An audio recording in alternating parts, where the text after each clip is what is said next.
days, 20 minutes of my time before I go to work. Today we're gonna do a Christmas story. I told you guys that I was gonna give y'all 7 days of videos until Christmas, and I don't want to lie, you know what I'm saying? So right now I need to move fast. I shouldn't even be rambling too much, but I don't want to be late for work, and I don't know what time I'm gonna have to do this after work. I'm hoping that I can even get y'all this video efficiently, like today. So we're just gonna get started, okay? Today's book or today's story is called The Gift of Magic. Now y'all know me, I'm always reading off my iPad. I don't have a book with me today. I tried to go to the library yesterday, but I caught my girly and it just wasn't working. So we're just gonna read off the iPad. You can close your eyes and you can follow me, or you can watch face, whatever is comfortable for you. Alright, so here we go. This story was originally published on December 10th, 1905 in the New York Sunday's World as Gifts of the Magic.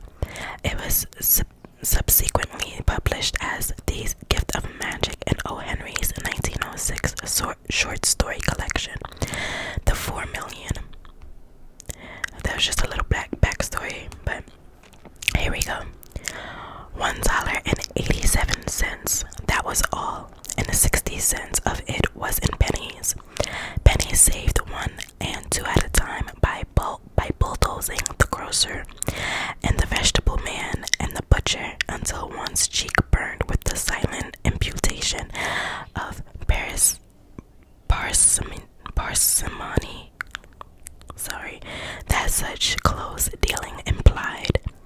3 times Stella counted it, $1.87, and the next day would be Christmas. There was clearly nothing left to do but floop down to the shabby little couch in the hall. So Stella did it, which instigates the moral reflection that life is made up of sobs, sniffles, and smiles, with sniffles predominating. While the mistress of the home is gradually subsiding from the first stage to the second, take a look at the home. A furnished flat at $8 per week. It did not exactly beggar description, but it certainly had the world on the lookout for Medincini squad. Sorry if I'm pronouncing these words wrong. And the vestibule below was a letterbox into which no letter would go, an electric button from which no mortal finger could coax a ring. Also appearing therein was a card bearing the name Mr. James Dillingham Young. The Dillingham had been flung to the breeze during a former period of prosperity, where its possessor was being paid $30 per week. I'm sorry, I'm trying to read fast because I'm on a time schedule. I'm gonna slow down a little bit.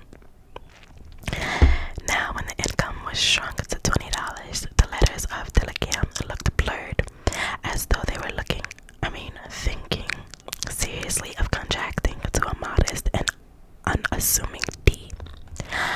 But whenever Mr. James Dillingham Young came home and reached his flat above, he was called Jim, and greatly hugged by Mrs. James Dillingham Young. Why they gotta say their whole name like that? Already introduced to you as Della, which is all very good. Della finished her cry and attended her cheeks with the powder rag. She stood by the window and looked out dully at a gray cat walking a gray fence in a gray backyard. Tomorrow would be Christmas Day, and she had only $1.87 with which to buy Jim a present. She had been saving every penny she could for months, with the same result. Sounds like something, huh? $20 a week does not go far. Expenses had been greater than she had calculated. They always are. Only $1 to buy a present for Jim, her Jim. Many a happy hour she spent planning for something nice for him. Something fine and rare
was Jim's gold watch that had been his father's and his grandfather's. The other was Della's hair. Had the Queen of Sheba lived in the flat across the air shaft, Della would have let her hair hang out of the window someday to dry, just to deprecate Her Majesty's jewels and gifts. Had King Solomon been the janitor, with his treasures piled up in the basement, Jim would have pulled out his watch every time he passed, just to see him pluck at his beard from envy. So now Della's beautiful hair fell about her, rippling and shining like a cascade of brown waters. It reached below her knee and made itself almost a garment for her. A garment, sorry. And then she pulled it up again nervously and quickly. Once she faltered for a moment and stood still with a tear or two splashed from the warm red carpet on the warm red carpet. Oh my gosh, there's so much more to go. It's already 8:22. Okay. If I can't get it all done tonight, guys, I'll continue the rest of this video in tomorrow's. I'll continue the rest of the story in tomorrow's video. I'm so sorry.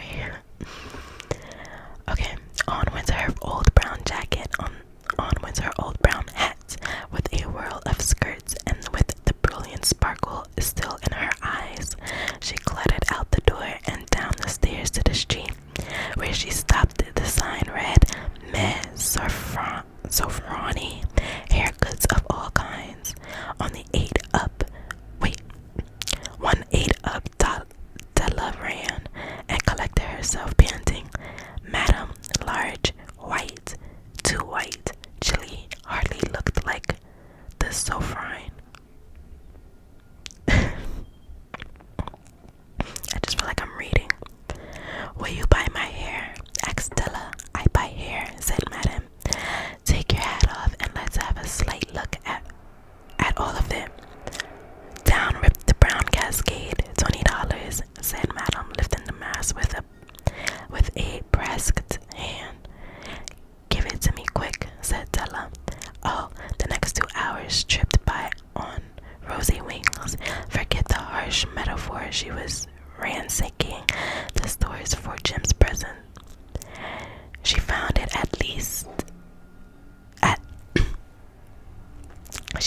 at last. It surely had been made for Jim and no one else. There were no other like it in any other of the stores, and she turned all of them inside out. It was a platinum fob chain, simple and chastity in design, properly proclaiming its value by substance alone, and not by miraculous ornamentation, as all good things should do. It was even worthy to the watch. As soon as she saw it, she knew that it must be Jim's. It was like him. Quietness and value, the description applied to both. $21 they took from her for it, and she hurried home with the 78 cents. With the chain on his watch, Jim might be properly anxious about the time in any company. Grand as the watch was, he sometimes looked at it as sly on the account of the older leather strap that he used in place of the chain. When Della reached home, her intoxication gave it away with a little too prudence and reason. She got out her curling irons and lightened the gas and went to work repairing the ravages made by generosity added to love, which is always a tremendous task, dear friends, a mammoth task. With 40 minutes, her head was covered with the tiny, close lying curls that made her look wonderfully like a drawn schoolboy. She looked at her reflection in the mirror long, carefully, and critically. If Jim doesn't kill me, she said to herself, before he takes a second look at me, he'll say I look like a Coney Island chorus girl.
just had to do it. My hair grows awfully fast.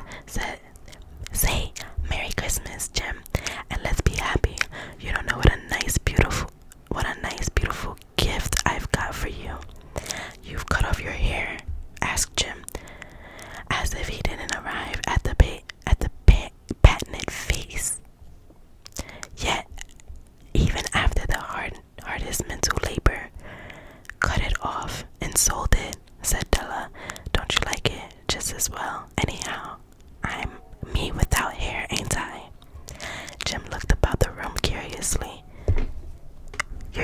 You say your hair is gone, he said, with an air most of audacy. Alright guys, it's getting loud outside. I'm just hoping that it's not in the way. It's 8:30 and I have to finish by 8:40. But I'm gonna keep going as much as I can. You need not look for it, said Della. It's sold. I tell you, sold and gone too. It's Christmas Eve, boy. Be good to me, for it went for you. Maybe the hairs of my head were numbered, she went on with a sudden serious sweetness, but nobody could ever count my love for you.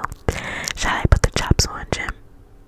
Out with his trance, Jim seemed quickly to wake. He enfolded his Della. For 10 seconds, let us regard with discreet scrutiny some inconsequential object in the other direction.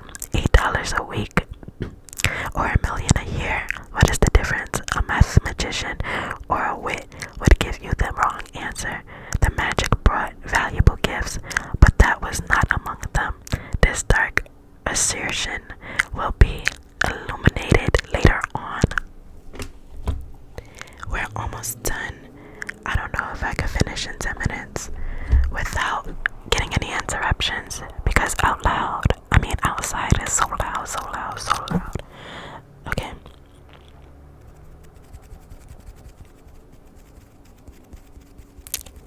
Yeah, I think I'ma just... Alright, whatever. Jim drew a package from his overcoat pocket and threw it upon the table. Don't make any mistakes, Del, he said, about me. I don't think there's in any way of a haircut or a shave or a shampoo that can make me like my girl any less. But if you'll unwrap that package, you may see why you had me going a while at first. White fingers and nimble tore the string of the paper, and then an ecstatic scream of joy, and then at last a quick feminine change to hysterical tears and wails, necessitating the immediate employment of all comforting powers of the lord of the flat. For their laid combs, the set of combs side back to back that Della had worshipped for a long and Broadway window. Beautiful combs, pure tortoise shell, with jeweled rims, just the shade to wear in the beautiful vanished hair. They were expensive combs, she knew, and her heart had simply craved and yearned over them without the least hope of possession. And now they were simply carved and yarned over them without the least hope. Oh, sorry, I just read that. And now they were hers, but the tresses that should have adorned the coveted okay. Anyway, but she hugged them to her bosom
Oh no, he sold his harmonica and Minnie sold her watch or something like that.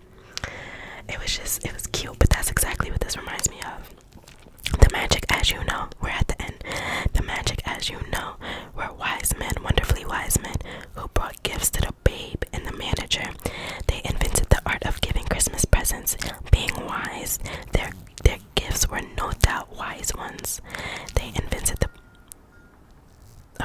why do I keep rereading stuff? Possibly bearing the privilege of exchange in case of duplication. And here I have lamely related to you the uneventful chronicle of two foolish children in a flat who most unwisely sacrificed for each other the greatest treasures of their house. But in a last word to the wise of these days, let it be said that all who gives gifts, these two were the wisest. All of who give and receive gifts such as they are wisest. Everywhere they are wisest. They are the magic. I'm so happy I was able to get that done and still have 5 minutes to actually get up and go. I'm so sorry that I read this so quickly, and I just hope